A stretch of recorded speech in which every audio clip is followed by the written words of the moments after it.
ಇವತ್ತು ಸೇರಿರ್ತಕ್ಕಂಥ ವಿಚಾರ ಏನಂದರೆ ವರ್ಷ ಪೂರ್ತಿ ಹಾಲು ಸರಬರಾಜು ಮಾಡಿರ್ತೀರಿ, ನೀವೆಲ್ಲ ಕಷ್ಟಪಟ್ಟು ಹಾಲು ಹಾಕ್ತೀರಿ. ಹಾಲು ಹಾಕಿರೋದಕ್ಕೆ ಲೆಕ್ಕ ಸರಿಯಾಗಿಟ್ಟವರೋ ಇಲ್ವೋ, ಕಾರ್ಯಕಾರಿ ಮಂಡಳಿ ಅಧ್ಯಕ್ಷರು ಸೆಕ್ರೆಟರಿಗಳ ಲೆಕ್ಕ ಸರಿಯಾಗಿಟ್ಟವರೋ ಇಲ್ಲೋ, ಬಂದಿರತಕ್ಕಂಥ ಲಾಭನ ಹೆಂಗೆ ವಿಲೇವಾರಿ ಮಾಡಬೇಕು, ಅದಕ್ಕೇನು ಡೈರಿ ಕಟ್ಟಬೇಕಾ ಅಥವಾ ನಮ್ಮ ರೈತರಿಗೆ ಕೊಡಬೇಕಾ ಅಥವಾ ಏನು ಡೆವಲಪ್ಮೆಂಟ್ ವರ್ಕಿಗೆ ಕೆಲಸ ಮಾಡಬೇಕು ಅಂತಕ್ಕಂಥ ಡಿಸ್ಕಸ್ ಮಾಡ್ಲಿಕ್ಕೆ ಬಂದಿರತಕ್ಕಂಥದ್ದು. ಈ ಡೈರಿ ಯಾರ್ದು ಅಲ್ಲ, ಈ ಡೈರಿ ಯಾರ್ದು? ನಮ್ಮದೇ. ರೈತರು ಹಾಲು ಹಾಕೋದು, ಹಾಲು ಹಾಕೋ ರೈತರು ನಮ್ಮದು ಡೈರಿ ಇದು. ಹಾಗಾಗಿ ಓನರ್ಸೇ ನೀವು ಕೂತ್ಕೊಂಡು ಡಿಸ್ಕಸ್ ಮಾಡಬೇಕು ಅಂತ ಬಂದಿರತಕ್ಕಂಥದ್ದು.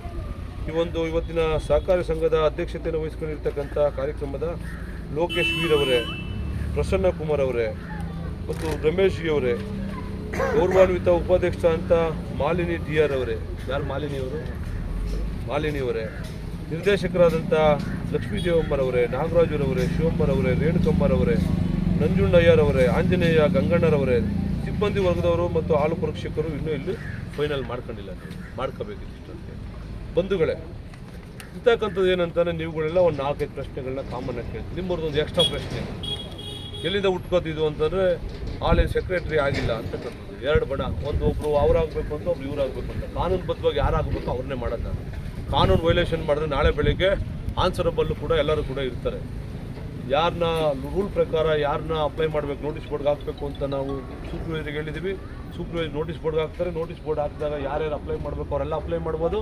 ಅಪ್ಲೈ ಮಾಡಿ ಯಾರು ಎಲಿಜಿಬಲ್ ಇರ್ತಾರೆ ಅವ್ರನ್ನ ತಗೊಳ್ತಕ್ಕಂಥ ಕೆಲಸ ಕಾನೂನುಬದ್ಧವಾಗಿ ಮಾಡ್ತೀವಿ ನಾವು. ಇದು ಒಂದು ಪ್ರಶ್ನೆ, ಇದು ಒಂದಾಯಿತು. ಎರಡನೇದು ಬಂದು ಇರ್ತಕ್ಕಂಥದ್ದು, ಕೆಲವರೆಲ್ಲ ಕೇಳ್ತೀರಿ ಮ್ಯಾಟ್ ಬೇಕು ನಮಗೆ, ಸುಮಾರು ವರ್ಷ ಮ್ಯಾಟ್ ಕೊಟ್ಟಿಲ್ಲ ಅಂತ. ಇದುವರೆಗೂ ಕೂಡ 30,000 ಮ್ಯಾಟ್ ಕೊಟ್ಟಿದ್ರು. ನಾನೊಬ್ಬ ರೈತನ ಮಗನಾಗಿ ರೈತ ಆಗಿ ನನಗೆ ಗೊತ್ತಿದೆ ಏನೇನು ಕಷ್ಟಗಳಿದೆ ಅಂತಕ್ಕಂಥ. ಆ ಕಾರಣಕ್ಕಾಗಿ ಈ ಬಾರಿ ಒಂದೇ ವರ್ಷ 40,000 ಮ್ಯಾಟ್ನ ತರಿಸ್ಕೊಡ್ತಾ ಇದ್ದೀನಿ ನಿಮ್ಗೆ 15 ದಿನದಲ್ಲಿ. ಯಾವುದು ಅಂತೇಳಿ ಪಟ್ಟಿ ಕೊಡಿ, ಸೂಪರ್ವೈಸರಿಗೆ ಎಷ್ಟೆಷ್ಟು ಬೇಕು ಮ್ಯಾಟ್ ಅಂತೇಳಿ ನಿಮ್ಗೆ 15 ದಿನದಲ್ಲಿ ಇಲ್ಲಿಗೆ ಕಳಿಸ್ಕೊಡ್ತಕ್ಕಂಥ ಕೆಲಸ ಮಾಡ್ತೀವಿ. ಅದು 2,400 ರೂಪಾಯಿ ಒಂದು ಮ್ಯಾಟು. ಅದಕ್ಕೆ 1,200 ರೂಪಾಯಿ ನಾವು ಕೊಡ್ತೀವಿ, 1,200 ರೂಪಾಯಿ ನೀವು ಕೊಡಬೇಕು. ಕೆಲವರೆಲ್ಲ ಮಿಲ್ಕಿ ಮಿಷಿನ್ಸ್ ಬೇಕು ಅಂತ ಕೇಳ್ತಾ ಇದ್ದೀನಿ. ಮಿಲ್ಕಿ ಮಿಷಿನ್ಸ್ ಕೂಡ ಇಮಿಡಿಯೇಟಾಗಿ ತರಿಸ್ಕೊಟ್ಟಿದ್ದೀವಿ, ಟೆಂಡರ್ ಆಗಿದೆ. ಅದು ಕೂಡ 15 ದಿನದಲ್ಲಿ ಕೊಡ್ತೀವಿ. ಅದು ಕೂಡ 38,000 ರೂಪಾಯಿ ಆಗ್ತದೆ. 19,000 ನಾವು ಕೊಡ್ತೀವಿ, 19,000 ನೀವು ಕೊಡಬೇಕು. ಅರ್ಧ ನಾವು ಕೊಡ್ತೀವಿ. ಯಾರಿಗೆ ಬೇಕೋ ಅವರೆಲ್ಲ ಕೂಡ ಹೇಳಿ. ಇನ್ನೊಂದು ಚಾಪ್ ಕಟ್ರು ಬೇಕು ಅಂತಕ್ಕಂಥದ್ದು ಕೂಡ ಕೇಳಿದ್ರು ರೈತರು ನನಗೆ. ಚಾಪ್ ಕಟ್ರನ್ನ ಕೊಡಬೇಕಾದ್ರೆ ನಾವು ಇವಾಗೆಲ್ಲ ಸೈಲೇಜ್ ಫುಡ್ನ ಕೊಡಬೇಕು ಅಂತ ತೀರ್ಮಾನ ಮಾಡ್ತಾ ಇದ್ದೀವಿ. ಏನಕ್ಕೆ ಅಂದರೆ ನಿಮಗೆಲ್ಲ ಜಾಗ ಇಲ್ಲ ಸ್ಕೂಲ್ ಮೆಸ್ಲಿಕ್ಕೆ, ಸಿಟಿ ಬೆಳೆದ್ಬಿಟ್ಟಿದೆ. ಹಂಗಾಗಿ ನೀವು ಒಂದು ಲೋಡು 7 ಕಡೆ ತಗೊಂಬಂದರೆ ಸೈಲೇಜ್ಗೆ ಹಾಕ್ಬಿಟ್ಟು ನೀವು ಅಂದರೆ ಮಿಷಿನಿಗೆ ಕೊಟ್ಬಿಟ್ಟು ನೀವು ಸೈಲೇಜ್ ಮಾಡ್ಕೊಂಡ್ರೆ ಅದು ಪ್ಯಾಕಿಂಗು ಮತ್ತು ಬೇಲ್ ಮಾಡ್ತದೆ, ಏರ್ ಔಟ್ ಮಾಡಿ 1 ವರ್ಷ ನೀವು ಬಳಕೆ ಮಾಡ್ಬೋದು. ಅದನ್ನ 1 ವರ್ಷ ಮೇವನ್ನು, ಹಸಿ ಮೇವು ಥರನೇ ಬಳಕೆ ಮಾಡ್ಬೋದು. ಹಾಲು ಕೂಡ ಗುಣಮಟ್ಟ 30% ಜಾಸ್ತಿ ಆಗ್ತದೆ. 10 ಲೀಟ್ರ್ ಕೊಡ್ತಿರ್ತಕ್ಕಂಥ ಹಸು 13 ಲೀಟ್ರ್ ಕೊಡ್ತದೆ ಒಂದು ಟೈಮ್. ಸೊ ಇದನ್ನು ಕೊಡಬೇಕು ಅಂತ ಹೇಳಿದ್ರೆ ದೊಡ್ಡ ಮಿಷಿನ್ಗಳನ್ನ ಕೊಡಬೇಕು ಅಂತ ಸ್ವಲ್ಪ ಡಿಸ್ಕಸ್ ಮಾಡ್ತಾ ಇದ್ವಿ. ಅದು ಕೂಡ ಫೈನಲ್ ಮಾಡಿಕೊಡ್ತೀವಿ. ಇನ್ನು ಕೆಲವು ಕಡೆ ಹೋದಾಗ ಕೇಳ್ತಾ ಇದ್ದಾರೆ ನನಗೆ ರೈತರುಗಳು, ನಾವು ಅಷ್ಟು ಸಾಕಬೇಕು ಅಂತ ನೀವು ಬಡತನದಲ್ಲಿದ್ದೀವಿ, ನಮಗೆ ಲೋನ್ ಬೇಕು ಅಂತೇಳಿ. ನಾವು ಎಲ್ಲೆಲ್ಲ ಇದ್ದಂಥ ಅಮೌಂಟ್ ಎಲ್ಲ BDCC ಬ್ಯಾಂಕ್ FT ಮಾಡಿದ್ದೀವಿ. ಇವಾಗ FT ಮಾಡಿ BDCC ಬ್ಯಾಂಕ್ನವ್ರಿಗೊಂದು ರಿಕ್ವೆಸ್ಟ್ ಮಾಡಿದ್ದೀವಿ, ನಾವು ಕಂಡೀಷನ್ಸನ್ನು ಮಾಡಿದ್ದೀವಿ.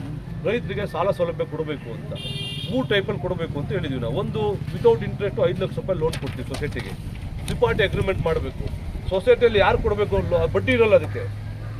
ಲೋನ್ 5 ಲಕ್ಷ ರೂಪಾಯಿ ಕೊಡ್ತೀವಿ ನಿಮ್ಗೆ. ಆದರೆ ಯಾರಿಗೆ ಕೊಡಬೇಕು ಅಂತ ತೀರ್ಮಾನ ಮಾಡೋದು ನಾವ್ಯಾರು ಮಾಡಲ್ಲ. ಅಧ್ಯಕ್ಷರು ಮತ್ತು ಕಾರ್ಯಕಾರಿಣಿ ಮಂಡಳಿ ಕೂತ್ಕೊಂಡು ತೀರ್ಮಾನ ಮಾಡಬೇಕು ಯಾರಿಗೆ ಕೊಡಬೇಕು. ಒಂದು ವೇಳೆ ಕಟ್ಟಲಿಲ್ಲ ಅಂತ ಇಟ್ಕೊಳ್ಳಿ ಅವ್ರು ಲೋನ್ನ, ನೀವು ಲೋನ್ ಕೊಡ್ತೀರಿ ಯಾರಿಗೋ ಒಬ್ರಿಗೆ, ಮುನಿಯಪ್ಪ ಅನ್ನೋರಿಗೆ ಕೊಡ್ತೀರಿ, ಅವ್ರು ಲೋನ್ ಕಟ್ಟಲ್ಲ. ಕಟ್ತಾ ಇದ್ದಾಗ ನಾವು ಡೈರಿಯಿಂದ ಇಟ್ಕೊಡ್ತೀವಿ ಆ ಲೋನ್ನ. ಅದಕ್ಕೋಸ್ಕರನೇ ಫಲಾನುಭವಿಗಳನ್ನ ಸೆಲೆಕ್ಟ್ ಮಾಡ್ತಕ್ಕಂಥ ರೈತರನ್ನು ನಿಮಗೆ ಕೊಟ್ಟಿದ್ದೀವಿ ನಾವು. ಎರಡನೇದು, ನಮ್ಮ ಮಗ ನಾವು ಸ್ಕೂಲು ಒಂದು 2-3 ಹಸು ಸಾಕಬೇಕು ಅಂತ ಇದ್ದೀವಿ. ನಾವು ಏನು ಮಾಡಬೇಕು ಅಂತ ಕೇಳಿದ್ರೆ ನಿಮಗೆ ಇಂಡಿವಿಜುವಲಾಗಿ 1,80,000 ಕೊಡ್ತೀವಿ. ನಿಮ್ದು ಒಂದು ಸೈಟು 5 ಗುಂಟೆ ಜಾಗನ ಏನೋ ಇರಬೇಕು, ಒಂದು ಸೈಟ್ ಇದ್ರೂ ಕೂಡ ಕೊಡ್ತೀವಿ ನಾವು. ಅದಕ್ಕೆ ಬಡ್ಡಿ ಕಟ್ಟಬೇಕು, 3% ಇಂಟ್ರೆಸ್ಟ್ ಬಡ್ಡಿ ಕಟ್ಟಬೇಕು. ನೀವು ವರ್ಷಕ್ಕೆ 3% ಇಂಟ್ರೆಸ್ಟ್. ನೀವೆಲ್ಲ ತಿಂಗಳಿಗೆ ಬಡ್ಡಿ ತಗೊಂಡು ಅಭ್ಯಾಸ ಇರ್ತದೆ. ವರ್ಷಕ್ಕೆ 3% ಇಂಟ್ರೆಸ್ಟ್ ಕಟ್ಟಬೇಕು. ಕೆಲವರು ಕೇಳ್ತಾ ಇರೋ ನನಗೆ, ಸರ್ ನನ್ನ ಮಗ PUC ಮಾಡಿದ್ದಾನೆ, ನನ್ನ ಮಗ ಡಿಗ್ರಿ ಮಾಡಿದ್ದಾನೆ, ನಾವೇನು ಮಾಡೋದು, ದೊಡ್ಡದಾಗಿ ಏನೋ ಮಾಡಬೇಕು, ಡೈರಿ ಫಾರಮ್ ಮಾಡಬೇಕಂತ ಇದ್ದೀವಿ, ನಮಗೇನೋ ಸಹಾಯ ಮಾಡಲ್ವಾ ಅಂತ ಕೇಳ್ತಾ ಇರೋ ಕೆಲವರೆಲ್ಲ. ಅದಕ್ಕೆ ಒಂದು ಪ್ರಾಜೆಕ್ಟನ್ನು ಮಾಡಿದ್ದೀವಿ ನಾವು. 15 ಲಕ್ಷ ರೂಪಾಯಿ ಲೋನ್ ಕೊಡ್ತೀವಿ. ಆದರೆ ಒಂದು 20 ಗುಂಟೆ ಜಾಗ ಇರಬೇಕು. ಒಂದು 20 ಗುಂಟೆ ಜಾಗ ಮೇವು ಬೆಳೆಲಿಕ್ಕೆ ತೋರಿಸ್ಬೇಕು. ನೀವು ನಿಮ್ಮ ಹೆಸರು ಖಾತೆ ಇರಬೇಕು. ಅವ್ರಿಗೆ ಲೋನ್ ಕೊಡ್ತೀವಿ 15 ಲಕ್ಷ ರೂಪಾಯಿನ. ಅದಕ್ಕೆ 3% ಇಂಟ್ರೆಸ್ಟ್ ಕಟ್ಟಬೇಕು ವರ್ಷಕ್ಕೆ ನೀವು. ಅದು ಕೂಡ ಲೋನ್ ಸೌಲಭ್ಯವನ್ನು ಕೊಡ್ತೀವಿ. ನೀವು ಯಾರು ಬ್ಯಾಂಕ್ ಹತ್ರಕ್ಕೆ ಹೋಗ್ಬೇಕು, ನಾವು ಬ್ಯಾಂಕ್ ಮ್ಯಾನೇಜರ್ನ ಇಲ್ಲಿ ಕರ್ಕೊಂಡ್ಬರ್ತೀವಿ ಸೊಸೈಟಿ. ಇವತ್ತು ಹೆಂಗೆ ಬಂದಿದ್ದೀವೋ ಅದೇ ರೀತಿಯಾಗಿ ಅವ್ರನ್ನ ಕರ್ಕೊಂಡ್ಬರ್ತೀವಿ. ಯಾವ್ಯಾವ ಲೋನನ್ನು ಯಾರ್ಯಾರು ಬೇಕೋ ಅವ್ರಿಗೆ ಇಲ್ಲೇ ಸಾಂಕ್ಷನ್ ಮಾಡಿಸಿ ಕೊಡ್ತಕ್ಕಂಥ ಕೆಲಸ ಕೂಡ ಮಾಡ್ತೀವಿ. ಒಂದು